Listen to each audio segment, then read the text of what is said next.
నమస్కారం, one TV న్యూస్కి స్వాగతం. బులెటిన్లో ముందుగా హెడ్లైన్స్ చూద్దాం.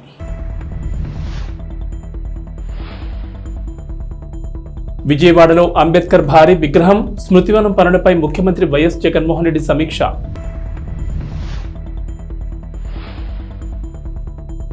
గ్రేటర్ హైదరాబాద్లోని ప్రజలు పర్యాటకులకు మరింత చేరువయ్యేందుకు 2 స్పెషల్ ఆఫర్లను ప్రకటించిన టీఎస్ఆర్టీసీ.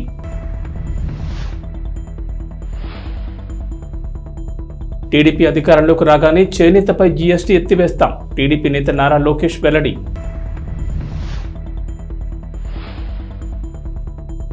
మహిళా ఉద్యోగులపై లైంగిక వేధింపుల నివారణకు ఇంటర్నల్ కంప్లైంట్స్ కమిటీలు ప్రధాన భూమిక పోషిస్తాయన్న మంత్రి కేవీ ఉషశ్రీ చరణ్. విజయవాడలో అంబేద్కర్ భారీ విగ్రహం స్మృతివనం పనులపై ముఖ్యమంత్రి వైఎస్ జగన్మోహన్ రెడ్డి సమీక్ష నిర్వహించారు. స్మృతివనంతో పాటు విగ్రహం నిర్మాణ పనులపై సీఎంకు అధికారులు వివరాలు అందించారు. స్మృతివనం ప్రాంగణంలో పనులు చురుగ్గా జరుగుతున్నాయన్న అధికారులు అన్ని స్లాబ్ వర్కులు ఈ నెలాఖరు నాటికి పూర్తవుతాయని తెలిపారు.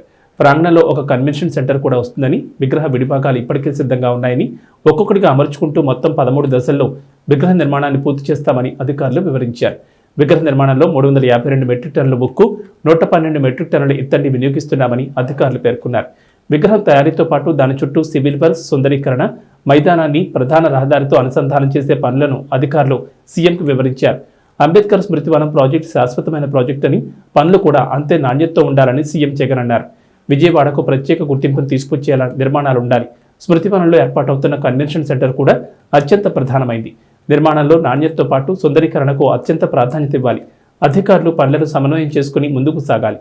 పనుల పర్యవేక్షణ కోసం ఏర్పాటు చేసిన ఉన్నత స్థాయి కమిటీ ఎప్పటికప్పుడు సమీక్షించుకోవాలని సీఎం జగన్ సూచించారు.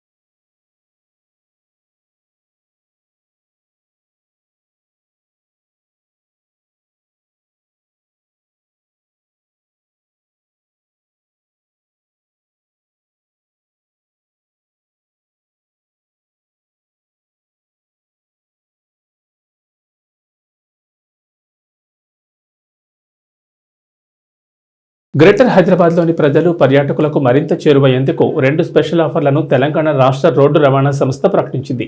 ప్రయాణికుల ఆర్థిక భారం తగ్గించేందుకు T24 టికెట్ను ఇప్పటికే అందజేస్తున్న సంస్థ తాజాగా T6 ఫ్యామిలీ 24 పేరుతో కొత్త టికెట్లను అందుబాటులోకి తీసుకొచ్చింది. హైదరాబాద్లోని బస్ భవన్లో గురువారం T6 ఫ్యామిలీ 24 టికెట్ల పోస్టర్లను టీఎస్ఆర్టీసీ ఎండీ వీసీ సజ్జనార్ ఐపీఎస్ ఆవిష్కరించారు. ఈ టికెట్లు శుక్రవారం నుంచి బస్ కండక్టర్ల వద్ద అందుబాటులో ఉంటాయని ఆయన తెలిపారు. మహిళలు, సీనియర్ సిటిజన్ల సౌకర్యార్థం T6 టికెట్ను సంస్థ అందుబాటులోకి తీసుకొచ్చింది. దీనిని ₹50 చెల్లించి గ్రేటర్ హైదరాబాద్ పరిధిలోని సిటీ, ఆర్డినరీ, మెట్రో బస్సుల్లో 6 గంటల పాటు వారు ఎక్కడి నుంచి ఎక్కడికైనా ప్రయాణించవచ్చు. ఉదయం 10 గంటల నుంచి సాయంత్రం 4 గంటల వరకు మాత్రమే T6 టికెట్ చెల్లుబాటు అవుతుంది. ఉదయం 10 గంటల నుంచి మధ్యాహ్నం 2 గంటల వరకు ఈ టికెట్ను బస్సులో కండక్టర్లు ఇస్తారు. మధ్యాహ్నం 2 గంటల తర్వాత T6 టికెట్లను మంజూరు చేయరు. 60 ఏళ్లు పైబడిన సీనియర్ సిటిజన్లకు T6 టికెట్ వర్తిస్తుంది. టికెట్ తీసుకునే సమయంలో వయసు ధృవీకరణ కోసం వారు ఆధార్ కార్డు చూపించాల్సి ఉంటుంది. వారాంతాలు, సెలవు దినాల్లో కుటుంబ సభ్యులు, స్నేహితులు కలిసి ప్రయాణించేందుకు వీలుగా ఫ్యామిలీ 24 టికెట్ను సంస్థ అందుబాటులోకి తెచ్చింది. టీడీపీ అధికారంలోకి రాగానే చేనేతపై జీఎస్టీ ఎత్తివేస్తామని టీడీపీ నేత లోకేష్ ప్రకటించారు. టీడీపీ అధికారంలోకి రాగానే బీమా, వడ్డీ లేని రుణాలు ఇస్తామని తెలిపారు. చిత్తూరు జిల్లా మదనపల్లి నియోజకవర్గంలో యువగళం పాదయాత్రలో లోకేష్ పాల్గొన్నారు. ఎనుబువారిపల్లెలో చేనేత కార్మికులతో లోకేష్ ముఖాముఖి నిర్వహించారు. చేనేత కళాకారులతో కలిసి లోకేష్ రాట్నం తిప్పి నూలు వడికారు. చేనేత రంగం ఎదుర్కొంటున్న సంక్షోభాన్ని చేనేత కార్మికులు లోకేష్ దృష్టికి తెచ్చారు. నేతన్నలకు గుర్తింపు కార్డులు ఇవ్వాలని, చేనేత వస్త్రాలకు, పవర్లూమ్ వస్త్రాలకు తేడా తెలిసేలా ప్రత్యేక లేబులింగ్ చేయాలని చేనేత కార్మికులు కోరారు. చేనేత వస్త్రాలపై జీఎస్టీ తొలగించాలని, ఆప్కో ద్వారా చేనేత వస్త్రాలు కొనుగోలు చేయడం లేదని, సిల్క్ రాయితీ పాస్బుక్ను తిరిగి అమలు చేయాలని కార్మికులు కోరారు. అనంతరం లోకేష్ మాట్లాడుతూ వైసీపీ పాలనలో నేతన్నలకు గుర్తింపు కార్డులు లేవని తెలిపారు. పవర్లూమ్ వస్త్రాలు, చేనేత వస్త్రాలకు తేడా తెలిసేలా లేబులింగ్ చేయాల్సిన అవసరం ఉందని అభిప్రాయపడ్డారు. టీడీపీ అధికారంలోకి రాగానే చేనేత వస్త్రాలకు ప్రత్యేక బ్రాండ్ క్రియేట్ చేస్తామని హామీ ఇచ్చారు. నేతన్న నేస్తం కూడా పెద్ద మోసమని విమర్శించారు. సొంత మగ్గాలు ఉన్నవారికే నేతన్న నేస్తం అంటున్నారని, ఆప్కోలో దళారీ వ్యవస్థ పెరిగిపోయిందని విమర్శించారు. చేనేతపై జీఎస్టీ రద్దుకు ఎంపీలు కృషి చేయడం లేదని లోకేష్ డిమాండ్ చేశారు.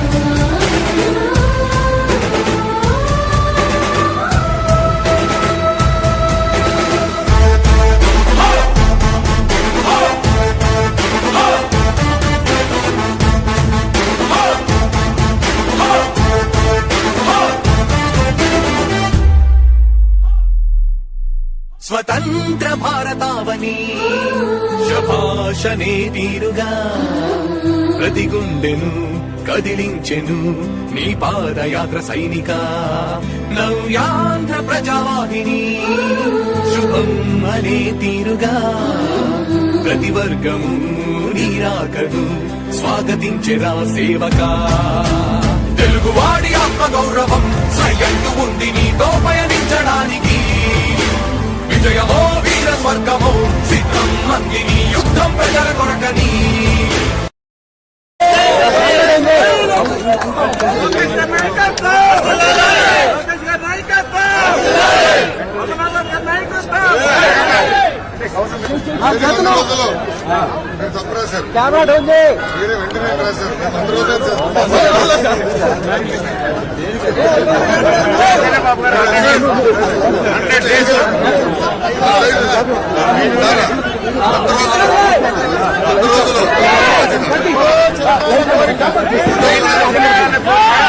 వంద రోజుల్లో గవర్నమెంట్ గెలిపించలే కదా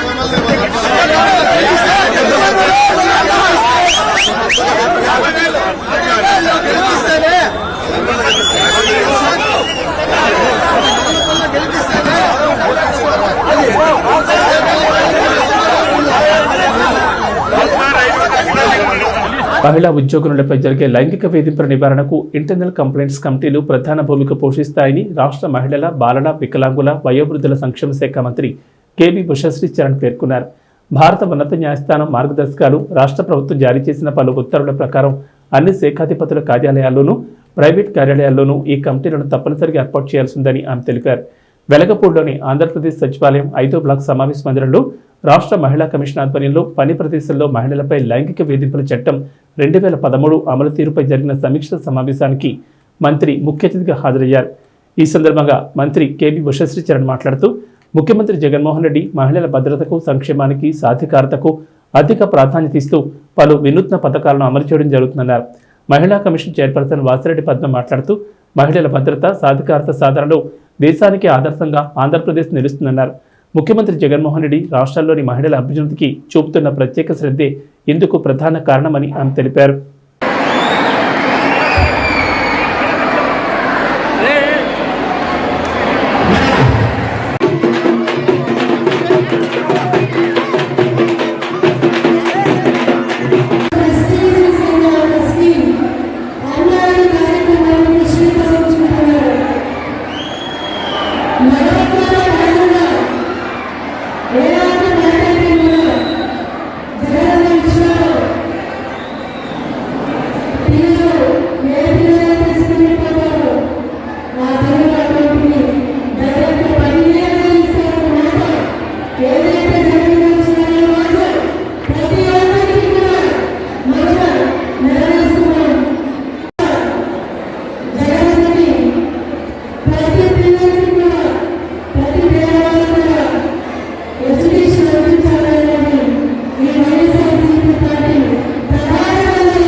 English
పశ్చిమ రాయలసీమ ఎమ్మెల్సీ ఎన్నికలపైన మరియు తెలుగుదేశం పార్టీ జాతీయ ప్రధాన కార్యదర్శి నారా లోకేష్ బాబు చేపట్టిన యువగళం పాదయాత్రపై నిర్వహిస్తున్న సమీక్ష సమావేశానికి ముఖ్య అతిథిగా అనంతపురం జిల్లాకు వస్తున్న తెలుగుదేశం పార్టీ రాష్ట్ర అధ్యక్షుడు అచ్చెన్నాయుడిని మరియు రాష్ట్ర ప్రధాన కార్యదర్శి బీద రవిచంద్ర యాదవ్ని గుత్తిపట్నం టోల్గేట్ వద్ద టీడీపీ రాష్ట్ర కార్యదర్శి వెంకటశివుడు యాదవ్ మరియు డాక్టర్ సెల్ అనంతపురం పార్లమెంట్ అధ్యక్షులు పత్తి హిమబిందు స్వాగతం పలికారు.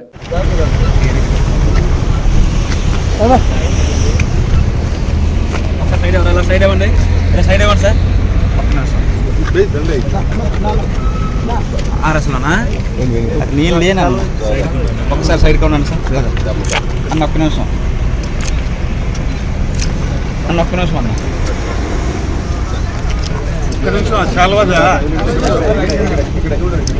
అన్న నేను కర్నూలు ఉన్నాను సార్ దగ్గర. ప్రజలకు ప్రభుత్వం చేయాల్సిన సంక్షేమ కార్యక్రమాలు ప్రభుత్వం చేయాలి, ట్రస్ట్ ద్వారా చేయడం మేము సమర్థించమని గాలి భానుప్రకాష్ వెల్లడించారు. అధికారంలో ఉండి గాడిదలు కాస్తున్నారంటూ గాలి భానుప్రకాష్ ఎద్దేవా చేశారు. మేము సిమెంట్ పంపిణీ చేస్తున్నాం అనడం దారుణం, ఎవరి దగ్గర దొంగిలించేస్తున్నారు, ఇది చాలా దారుణం. చెప్పుకుంటూ పోతే మీ గురించి ఎన్నో కథనాలు రాయొచ్చు. పరిశ్రమలు తీసుకొచ్చి యువతకు ఉపాధి అవకాశాలు కల్పించండి. విశాఖపట్నంలో జరిగింది సమ్మెట్లా లేదు, పెద్ద డ్రామా కంపెనీలా ఉంది. ప్రజలు అన్నీ గమనిస్తున్నారు. మిమ్మల్ని 2024 ఎన్నికల్లో ఇంటికి పంపించడం ఖాయమని అన్నారు. టూరిజం మంత్రి టూరిస్ట్ అర్థం కావట్లేదు. ఆస్ట్రేలియా పోతుంది, దుబాయ్ పోతుంది, సింగపూర్ పోతుంది, అంటే చెప్పుకోదగ్గ దేశాలు అన్నీ తిరిగేస్తా ఉంది. ఆమె టూరిజం మంత్రి టూరిస్టా? మలేషియా ఎందుకు పోతా ఉంది, సింగపూర్ ఎందుకు పోతా ఉంది, దుబాయ్ ఎందుకు పోతా ఉంది? అక్కడ నుంచి ఎంత డబ్బులు వచ్చినాయి? ఆమె పెట్టే టికెట్ డబ్బులు కానీ హోటల్ డబ్బులు ఖర్చు కానీ వస్తుందా రావట్లేదా మాకు? అంటే ప్రజాధనంతో ఈమె షికారు తినడానికి చెప్తే ఎందుకు మనకి రావట్లే? అది ఆమె ఇవాళ ఉన్న పరిస్థితి. ఆంధ్రప్రదేశ్లో కానీ నగిరిలో కానీ ఆమె చేసే ప్రవర్తన చేష్టలు కానీ ఇది ఖచ్చితంగా గైర్హీన పని. ఖచ్చితంగా పెద్దలు చూస్తున్నారు. ఖచ్చితంగా రానున్న రోజుల్లో మిమ్మల్ని ఖచ్చితంగా ఇంటికి పంపించడం ఖచ్చితం ఖాయం. భూరికార్డుల ప్రక్షాళన కోసం జిల్లాలో 272 గ్రామ పంచాయతీలకు గాను 208 గ్రామాల్లో పనులు చేపట్టినట్లు తెలిపారు. 92 గ్రామాల్లో పూర్తి చేసినట్లు తూర్పుగోదావరి జిల్లా రాజమహేంద్రవరం కలెక్టర్ డాక్టర్ కె మాధవీల తెలిపారు. జగనన్న భూరక్ష భూహక్కు పథకంపై అమరావతి నుంచి సీసీఎల్ఏ కమిషనర్ సిద్ధార్థ సమీక్షించారు. ఈ సందర్భంగా ఆయన మాట్లాడుతూ రెండో దశలోని 2000 గ్రామాలకు గాను రీసర్వేలో చేపట్టాల్సిన దశల వారీ లక్ష్యాలను సాధించడానికి అవసరమైన ప్రణాళిక ప్రకారం ముందుకు అడుగులు వేయాలని కలెక్టర్ మాధవీలతకు స్పష్టం చేశారు. ఈ సందర్భంగా కలెక్టర్ మాధవీలత రాజమహేంద్రవరంలోని కలెక్టర్ క్యాంపు కార్యాలయం నుంచి సమీక్షలో పాల్గొన్నారు.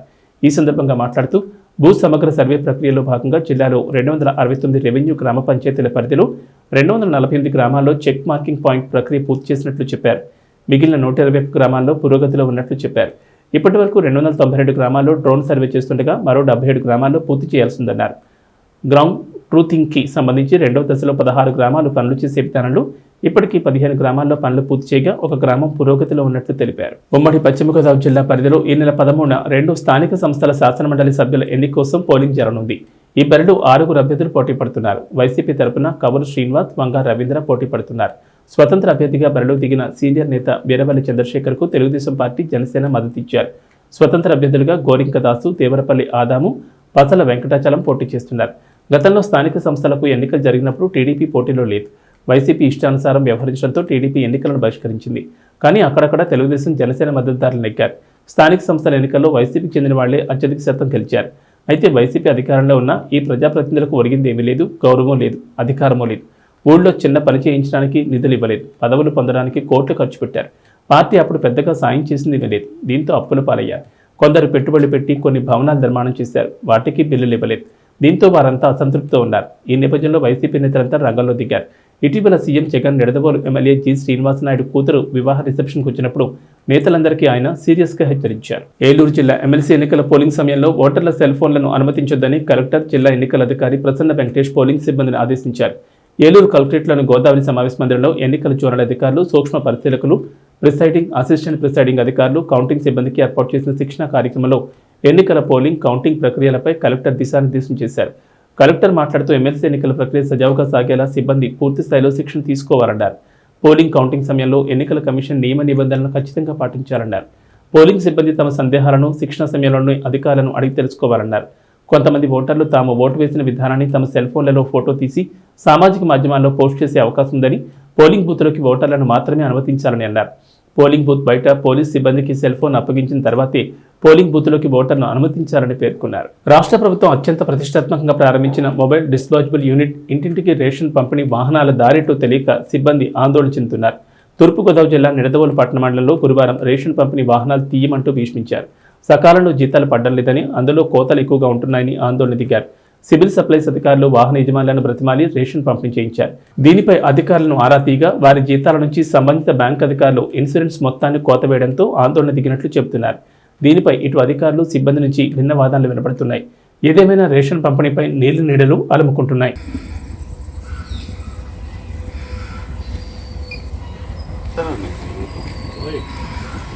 దగ్గరలోనే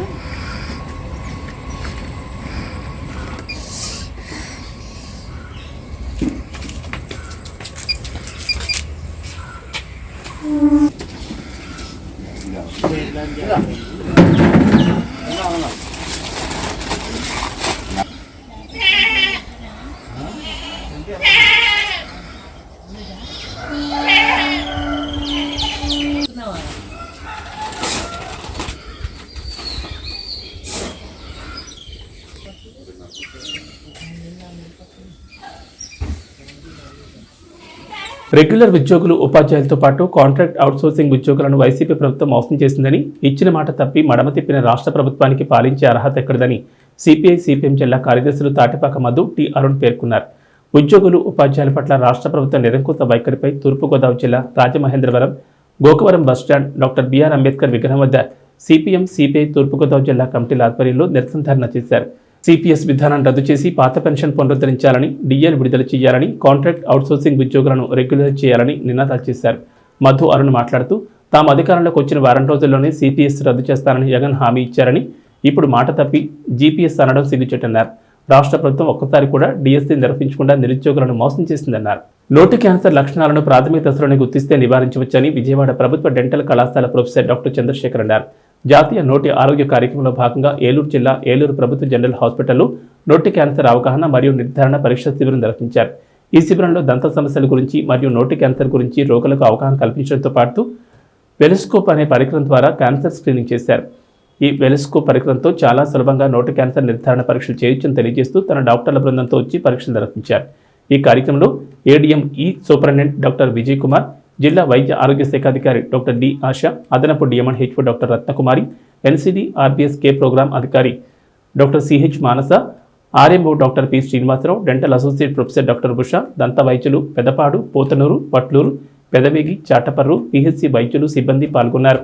పశ్చిమ గోదావరి జిల్లా పాలకోలు మండలం శివదేవుని చిక్కాల గ్రామంలో చెట్టును కారుఢీకొనడంతో ఓ మహిళ అక్కడికక్కడ మృతి చెందింది. మృతురాలు పాలకోలు పట్టణానికి చెందిన బుద్ధ చంద్రావతిగా గుర్తించారు. వివాహానికి హాజరై తిరిగి వస్తుండగా రోడ్డు ప్రమాదం జరిగినట్లు తెలుస్తోంది.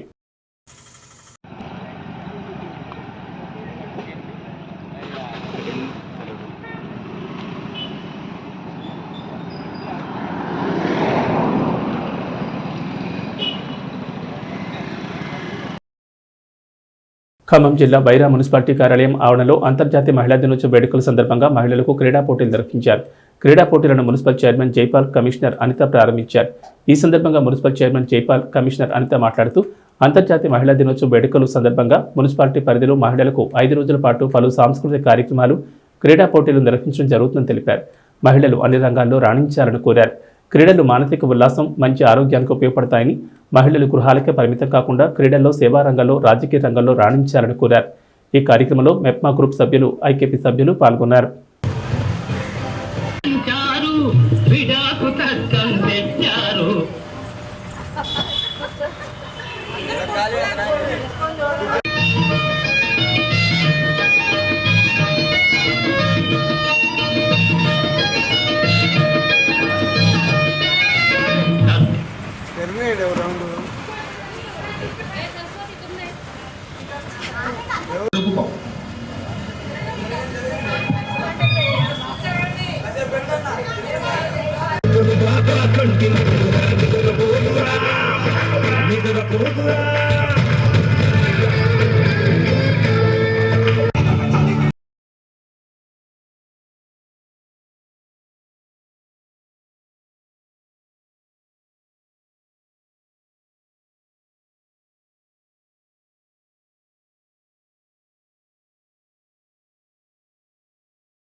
ఖమ్మం జిల్లా కొనిజర్ల మండలం జంపాలనగర్ నుంచి మేకలకుంట తార్ రోడ్డు పనులు ప్రారంభించారని 4 సంవత్సరాల నుంచి నిర్లక్ష్యంగా వ్యవహరిస్తున్న ఐటీడీ అధికారులు మొండి వైఖరి నిరసిస్తూ కాంట్రాక్టర్పై చర్యలు తీసుకోవాలని పనులు వెంటనే ప్రారంభించాలని డిమాండ్ చేస్తూ స్థానిక గిరిజనులు జంపాలనగర్ నుంచి పాదయాత్ర చేపట్టారు.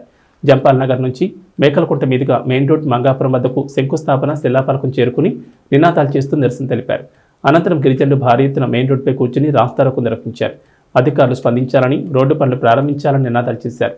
ఈ సందర్భంగా తెలంగాణ గిరిజన సంఘం జిల్లా ప్రధాన కార్యదర్శి భూక్యా వీరభద్రం పాల్గొని మాట్లాడుతూ తెలంగాణ రాష్ట్రం వచ్చిన తర్వాత గిరిజన సంఘం ఆధ్వర్యంలో గిరిజన గ్రామాల అభివృద్ధి కోసం ఐటీడీ ద్వారా నిధులు కేటాయించాలని పోరాడి సాధించుకున్న నిధులతో తార్ రోడ్డు మంజూరైందని, శంకుస్థాపన జరిగి 4 సంవత్సరాలు దాటుతున్నా ఇప్పటి వరకు రోడ్డు పూర్తి చేయకపోవడం బాధ్యతారాహిత్యమని విమర్శించారు.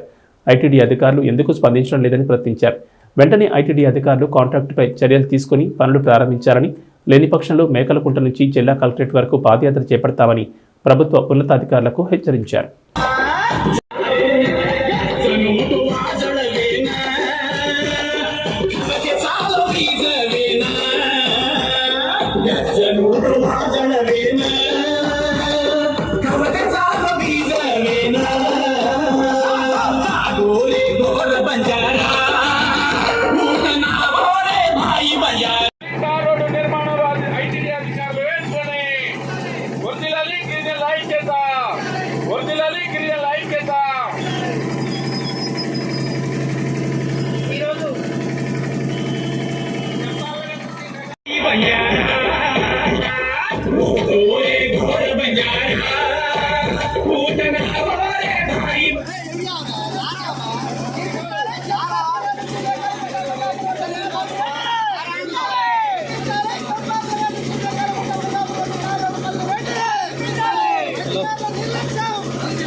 ఇవి బులెటిన్ విశేషాలు. నమస్కారం.